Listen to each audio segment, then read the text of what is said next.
Hi guys, it's Stephanie and I'm here to read our daily Disney devotional, and it is a very nice Tuesday evening.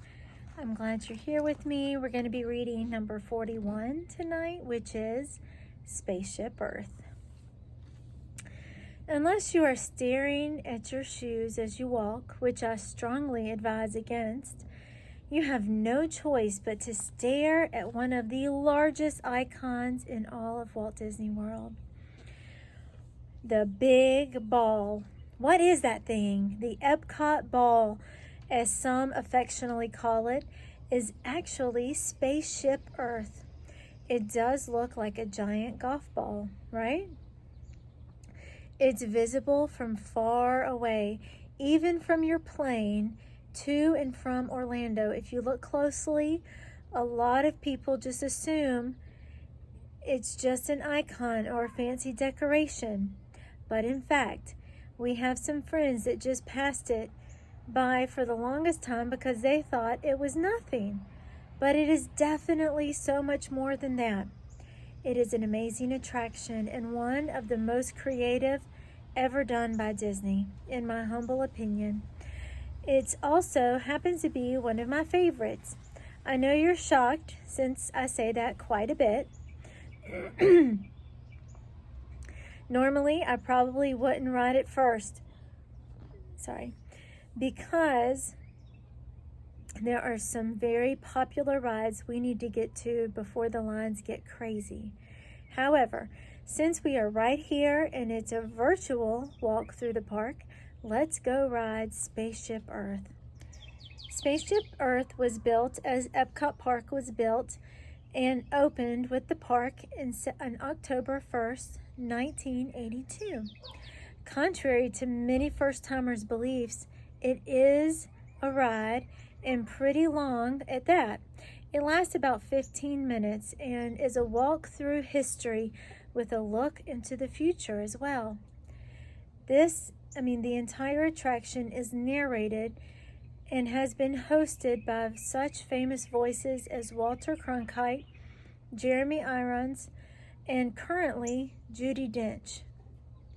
The entire structure is 180 feet high, and its foundation pylons are sunk into the ground 120 feet. Spaceship Earth is the largest freestanding sphere in the world and weighs 16 million pounds. Even at that size, it's not the largest thing in Epcot. Any idea what is? The fact that it is an entire sphere of Spaceship Earth could fit inside the main tank at the Seas Pavilion. Really? More about that later. At one point during the ride, your car turns around backwards and you can see the planet Earth up above. It's at that point that you are at the very top of the sphere, nearly 180 feet in the air. Think about that the next time you ride. This giant ball took more than 2 years to build, and it was designed so that rain never runs off of it and falls onto anyone. Instead, the rain is channeled into a drainage system that actually directs the water into the Showcase Lagoon in the park. From 2000 to 2007, there was a giant Mickey hand holding a wand put on top of the sphere to celebrate the millennium. A lot of Disney veterans didn't like this addition and were happy when it was taken away. As I mentioned, as you ride this attraction, you are taken on a ride through history.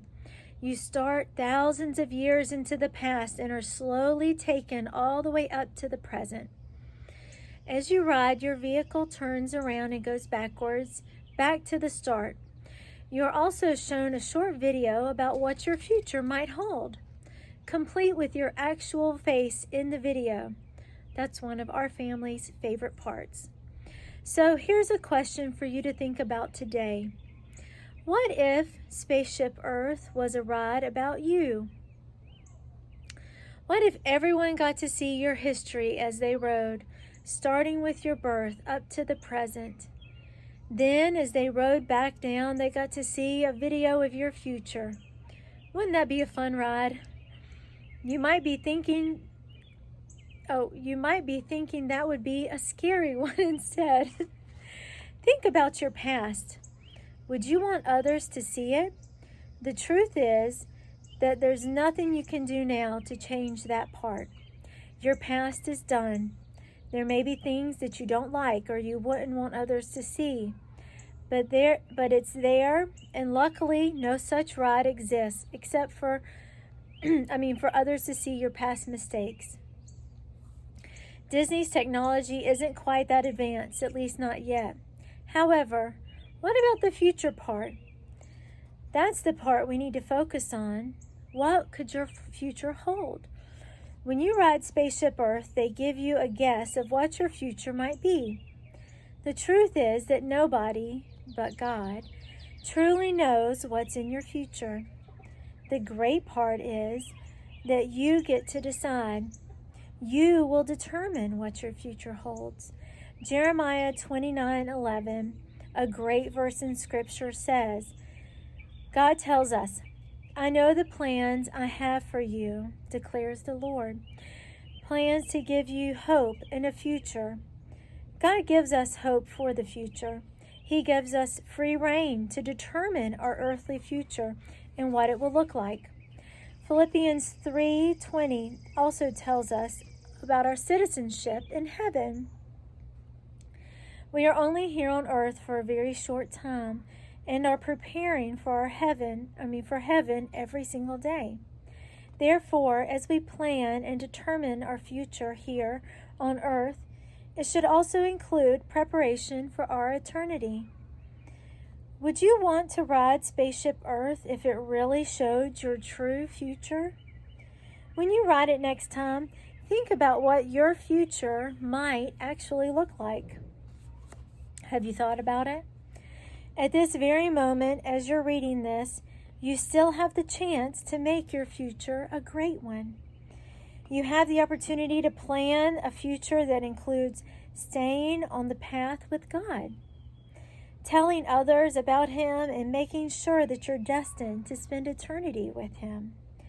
Don't make your future, which soon will be your past, a ride that you wouldn't want others to see. Make it a story that you would be proud to display. Make it a journey that will influence others and cause them to want to follow you to God. That would be a history and a future worth seeing, and one that you and God could be proud of. That's a very good thing to think about. Thank you for joining me today. I will see you tomorrow.